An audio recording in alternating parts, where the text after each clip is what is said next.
What's up, crypto fam? Welcome back to another R Bitcoin. As always, links will be in the description, and if you do enjoy this content, we upload 4 or 5 videos a week, so consider subscribing. And with that, let's go ahead and jump right into it. So number 10, $85,000 worth of crypto stolen in Peru, a cautionary tale. How long is this? Not too... Oh, they got a TLDR. Phone got stolen in Peru and worst case scenario happened. My wallets and accounts got drained. Use lots of passwords and don't stay logged into accounts. Ooh, wow. Number 9, escaping the echo chamber, arguments against crypto. I'm new to researching crypto and have just realized I'm in an echo chamber. What are the main arguments against crypto? How valid are they? I've heard about the possibility that governments become hostile towards Bitcoin as they begin to realize how fundamentally flawed fiat is and how Bitcoin is the most promising solution replacement to the current system. Perhaps they will destroy where mining takes place, which supports the utility of the proof-of-stake system. On the other hand, the US recently declared that they wouldn't enforce any bans. Also, what about governments creating their own digital currency? I came across the Britcoin project, but haven't researched it yet. I won't go into quantum computing because I know it's mentioned a lot here. So what are the current threats and how concerned should crypto investors be?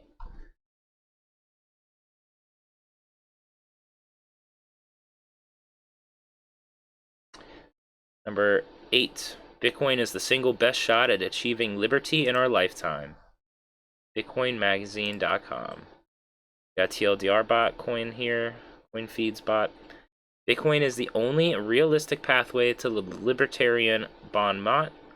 Our witty remark of fix the money, fix the world. Bitcoin is the best shot libertarians have to shrink the size of governments, fight inflation, curtail the debt from inflation, starve the military-industrial complex, and to avoid an ever-increasing scope for government. Thank you, TLDR bot.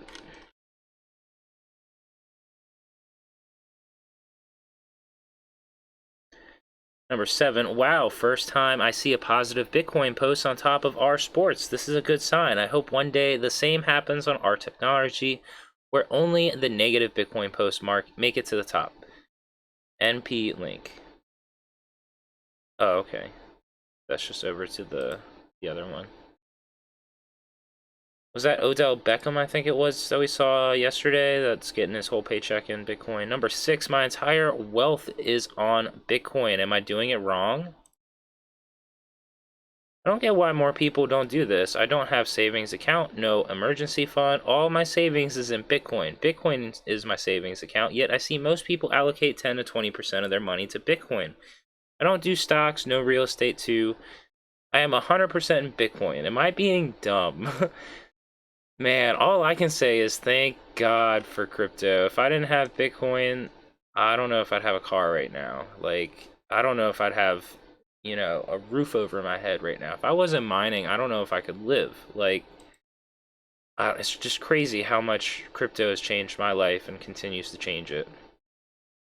Number 5, just got 0.001 Bitcoin. It ain't much, but it's honest work. There you go. What is that, like 1,000,000 Satoshis, though? I think it's 1,000,000 Satoshis. It might be 100,000, actually, yeah. Number 4. Number of Bitcoin articles growing yearly by 90%. ccnews24.net. Yeah, how much of that is FUD? Do some FUD analysis. What's the growth of FUD? Number 3, withdraw BTC from exchange to ledger without trace. How can one withdraw Bitcoin from exchange like Binance to ledger, but without leaving a trace? Something like withdraw to an intermediate DEX and then finally to ledger. Any suggestions? Update, people are curious why I need that. I am concerned about big exchanges, particularly Binance. I legally bought Bitcoin there. If I withdraw to my wallet, they'll get to know my existing balance there. Since nearly everyone has had a Binance account, so basically they can make a trace to all of your holdings. In recent past, Binance helped to recover stolen, fraudulent cryptos. One side is a good thing, how they did that, because they have nearly everyone's data. That concerns me. Yeah, right?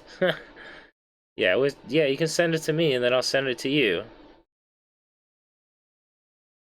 Yeah, I would recommend, well, I guess, I'm not saying that you should do this, but if you needed to withdraw and your final destination was somewhere like that, what you would do is you would withdraw to like a DEX. Like, let's say you have South Exchange and you make some fake account over there.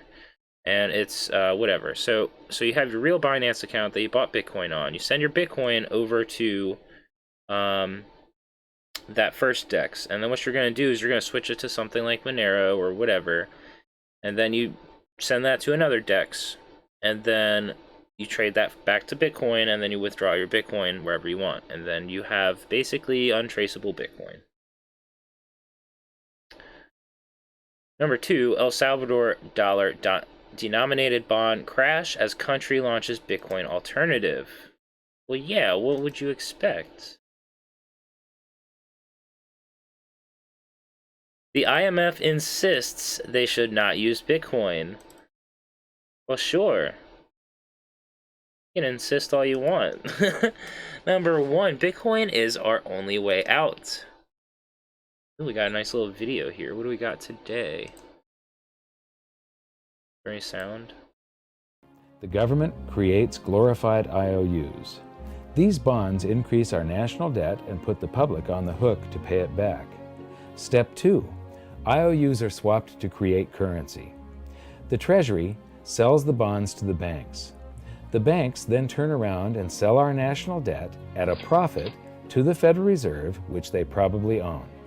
The Federal Reserve then opens its checkbook that doesn't have a penny in it and buys those IOUs with IOUs that it writes, checks, on a checking account that has a zero balance. Then they give those checks to the banks and currency just springs into existence. And then the whole process magic. Repeats. This results in a buildup of bonds at the Federal Reserve and currency at the Treasury, which is really just a supply of numbers. The Treasury then deposits the numbers in the various branches of the government, and we get to step 3. The government spends the numbers on promises, public works, social programs, and war. Then the government employees, contractors, and soldiers deposit their pay into the banks, and we get to step 4, where the banks multiply the numbers by magically inventing more IOUs through fractional reserve lending, where they steal a portion of everyone's deposit and lend it out. That currency gets redeposited, and then a portion is stolen again, and the process repeats over and over, magnifying the currency supply exponentially.